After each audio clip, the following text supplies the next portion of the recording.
Hi, welcome to my cup of TV. I'm Jenny. JD. I say welcome to because something completely new for us. Yes, and I have to say and JD because the others aren't here. Sorry, Yes. I normally just say JD and then there's Erin and Kat. So, this is a Patreon request from Kitty Guardian. Hello. It's an awesome name. Kitty Guardian, yeah. It's like I'm the guardian of the kitties. Symphonic metal. Now, I had no idea, so I went to my brother because he likes metal. And as I said it out loud and said, "Do you know what symphonic metal is?" He looked at me and I was like, "Is there an orchestra?" And he looked at me and went, "Yes, that's what symphonic means." Okay. But yeah, so I have no experience with that or with metal. I will admit to being one of those people when I was younger who probably went, "Oh, it's a lot of screaming and stuff. It's not for me." And, you know, as an adult, you then kind of go, yeah, you've kind of ruled out a whole genre based on probably one song. Yeah. So you, though, you're into metal? Yes. I'm an eclectic with music. I was a little metalhead, since I was younger. So old school, Black Sabbath, Alice Cooper. My favourite all-time metal band ever is Disturbed, David Draymond. I love you. And again, it's one of those things. I mean, I love Korn, Puddle of Mud, Slipknot. Some Slipknot, because Slipknot are one of those ones that have records which are shouting and screaming and things like that. So again, it's I don't always like it, even within the whole genre. You don't like everything you hear, you know, there's no guarantee. So you just give it a try and whatnot. But there's the different flavours even within the genre. So, but I can see why a lot of people might hear one thing, but then that one thing is off-putting. But unless they have someone to sort of say, no, that's just one tiny little flavour within the many that are available. I think for me, you could probably list off metal bands and there will be some that I go, oh, I know them. I like this song. I like that song. Yeah. Where I maybe haven't considered it metal because I've decided early on this is what metal is, and then I haven't actually. Yeah. And the same thing I will moan at people for doing with K-pop. Yeah. So I'm interested to see. What this is. This is not a new concept, and again, metal has used the really cool idea of the blending of using the beauty and the softness and the emotive kind of how emotional they can be of classical instruments to not clash with but almost complement their differences or even heighten the performance of metal. So you've got bands like Nightwish and things like that, and I know Nightwish. There you go. Or even Evanescence, who Amy Lee I love Evanescence. she's a classically trained operatic singer. So there's lots of bands out there who have did. So this is not a new concept, but I don't know this band. So I'm really interested to hear it and to see what it's like. Yeah, so they're called EPICA. EPICA. Nope. Which is quite a cool name, I think. That's quite cool, yeah. Epic. To be epic, but to add the just makes it, I don't know, it's weird, isn't it, how that? Yeah. That's cool. So it's called Consign to Oblivion. And it's a live performance. Sounds positive. But I think a live performance, that's going to be even more impressive, I hope. Usually can't hide there. Can't hide, Please remember to like, comment and subscribe. In the comments, what's your favourite symphonic metal or metal band? It's, like I said, there's probably a whole list of them. I'm like, I know them. My list. Like you just listed off Nightwish, Evanescence. I listen to a lot of Evanescence. Yeah, my list goes on and on and on. Yeah. It's very good. But always up for discovering more. And also, random question, I could Google it afterwards, but let me know if you know. Epica, is that like a Latin word that has a meaning to it or something? I'd like to know. Or did they literally just be like, we want to be epic, but what's bigger than epic? Epica. I don't know. Is there a meaning to that name? Let us know.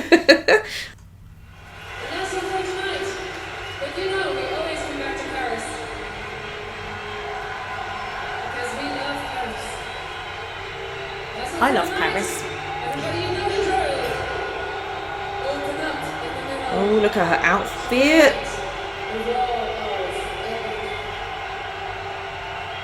Yeah, warning, we also like to shop on this channel what people are wearing. So I was looking at her hair colour thinking, lovely. I wish I could pull off that one.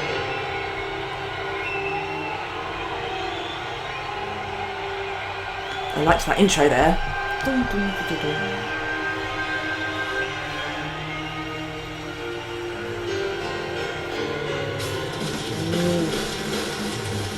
Sounds like a musical.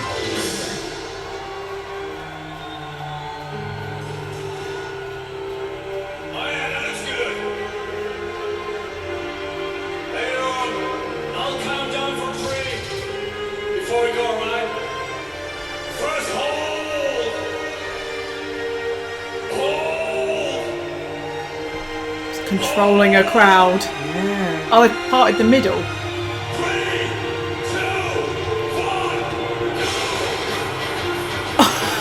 And they're making a mosh pit. That's an orchestrated mosh pit. What a good way of doing it though, so only the people that want to be involved are involved. That's true, that's nice. Yeah.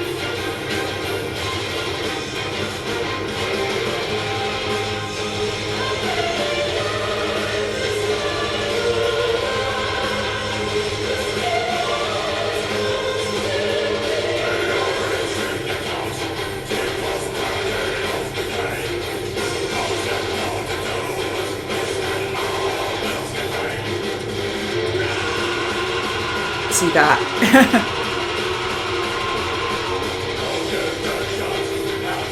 But you see how that looked like that was no effort for him? Yeah.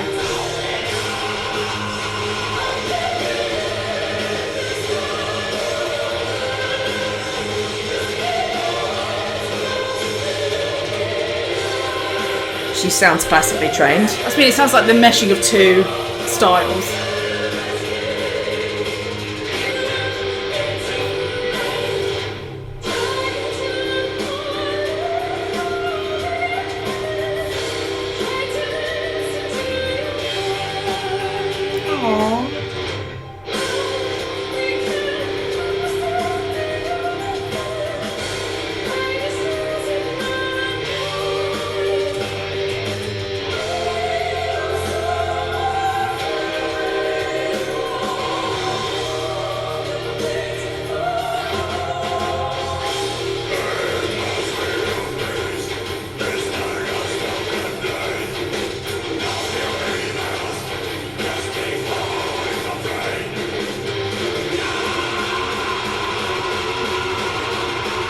I like that he doesn't have a mic and they have that interaction. That's nice, yeah.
I can't headbang, I get a headache. I wish I could, I have the hair.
going.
Crazy.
Wow.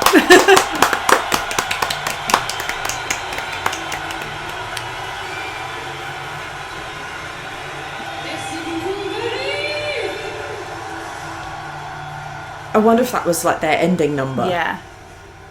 Okay, they put on like a performance, don't they? Wow. Yeah.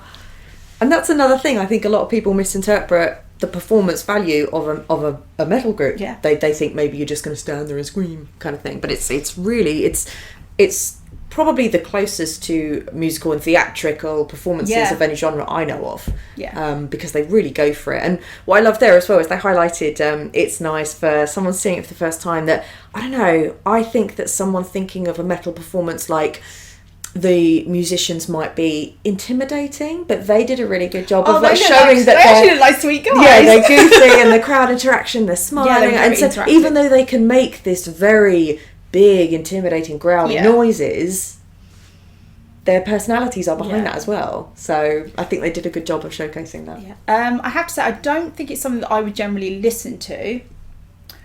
But I think if you were going to watch a performance, I would definitely be interested in that because, like I said, it's a real performance. Yeah.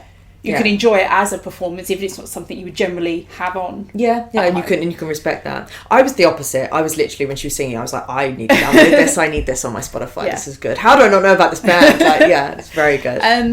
What I really like is that I think metal does have an image of being dark dark. You know, everybody's going to wear black, and they probably, you know, Satanic Panic as an example. Yeah. It's like, it's very dark, and only people like that are into it and stuff like that. But actually, I feel like the way you had the guys' vocals, very much you could say went with that. But then adding in her vocal parts, it almost had a light and a dark to it. Yes, yeah, even just the flavour, the timbre of the voices made it light and dark, like yin and yang. Yeah, and a lot of the time in metal, they're singing about things which are very deep. But if you look at that, and there's a place for that in contrast to, and I'm not saying that either metal cannot go lighter or pop cannot go dark, but if you look at that in contrast to pop music, which is generally more uplifting, and then I think we had this discussion before, didn't we, about like... how a lot of people who were, when they were younger, maybe the emo kids or into metal, are also quite drawn to a lot of K-pop. And it's because, actually, if you look at the genre of what they're talking about, where else are you going to get someone who suffers with anxiety when back in the day society was not talking about that? But then these songs were talking about deeper shit that you were like, I relate with this, I feel this. And it makes you feel not so alone. So I think there's a very good reason as to why they do sing predominantly darker stuff, and that why so many people are drawn to that. Now, another thing that I maybe would have been put off of going to a metal concert would have been mosh pits. Yes, now I'll agree with that, because there's a reason that I've not had friends to go with to Download Festival, and I'm like, I cannot handle that on my own. Seeing the way they handled that, I thought, I've never seen it done like that before. That's really smart, because then people who don't want to be involved in that but want to be in the crowd enjoying the show at the front aren't then getting battered. Yeah, I've never seen it done like that before. I think that's really clever. I think you should do that at all concerts, because Download basically is a heavy metal festival that we have in the UK, and I've always wanted to go to that. But again, that's where you can get a very dirty, unhygienic side of a crowd doing real nasty things, and I'm like, I don't want to be a part of that. I want to have a good time, and I want to be over here. You want to enjoy these groups. Yeah, that's it. But the crowd, I do massively agree that the crowd vibe and energy and interaction and the way the crowd behaves is a big part of that experience, and the musicians feed off of that. But if there is a side of that where it's not quite, you know, that crowd mentality, if it's not optional to opt out or to have the choice, that's why I was always very apprehensive about going to Download, and I never have, because of that. And I was like, well, if you've kind of got to be prepared to withstand that. Plus a little bit of social anxiety anyway. And I'm like, that's too big of a crowd for me. But I really enjoyed the fact that, even because I don't know that all of them had a part vocally. It's hard to remember because it was very long. I think 3 of them. But I think there was a lead guitarist who was also a vocalist, the guy on the keyboards and the woman, and then there was the drummer and a couple of other guitarists, I think. But apologies if anybody did sing and we didn't notice. But even those that weren't doing the vocals, it was still very interactive. Oh, the layers of music. You know what I mean? They were clearly having a good time and interacting with each other. The guy on the keyboard, I fancy him. I'll say it now. I fancy him. He's hot. I fancy her. She's hot too. Was it like on a skateboard? Because he needed like a GoPro on the keyboard to follow him. But what a fun way of giving him some freedom. Yeah, because a guitarist can still move around within an area, you know. Yeah, his looks like it could spin as well. Yeah, so do you know what I mean? What a way of giving him some freedom. Yeah.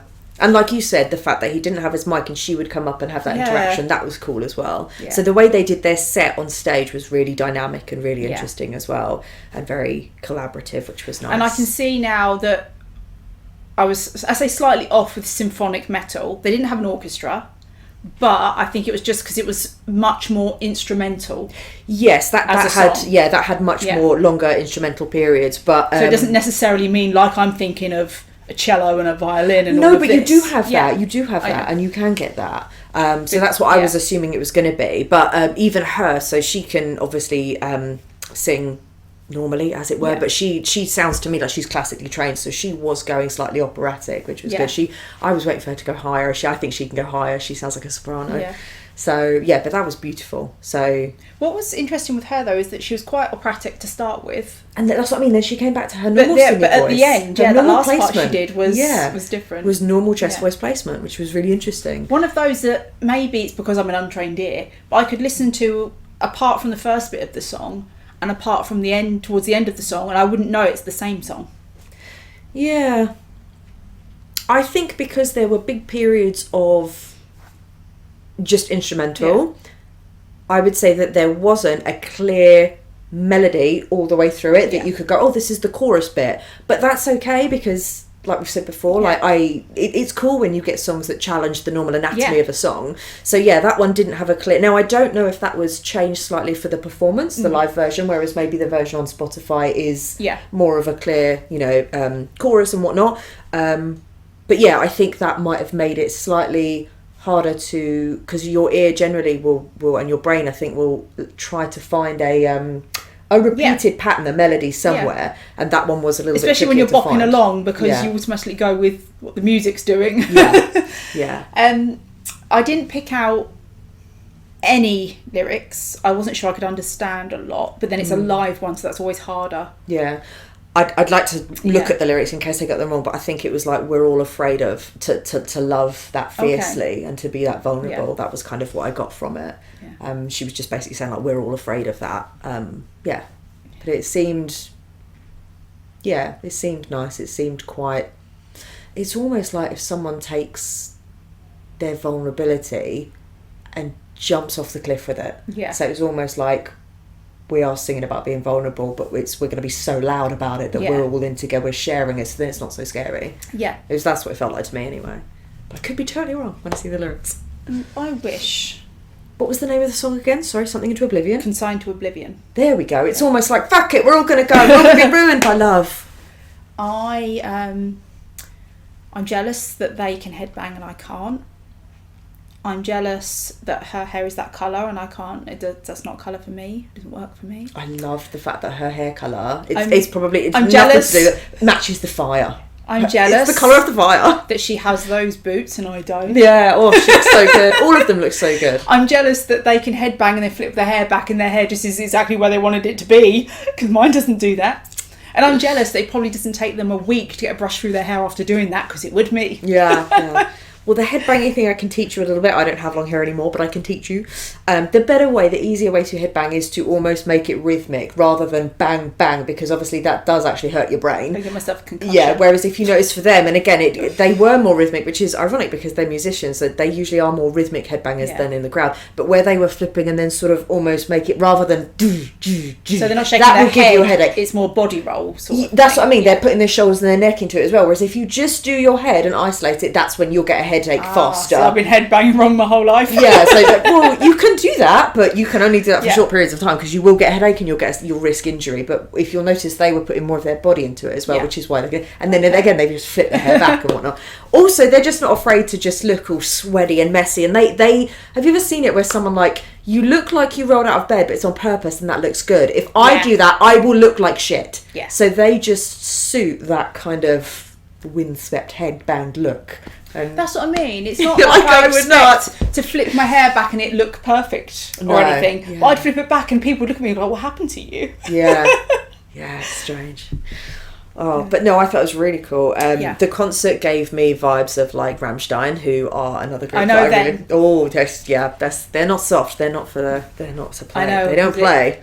Ich bin. I know that one. Okay. Bang Bang is one of my favourites. Or Du hast is really, really good.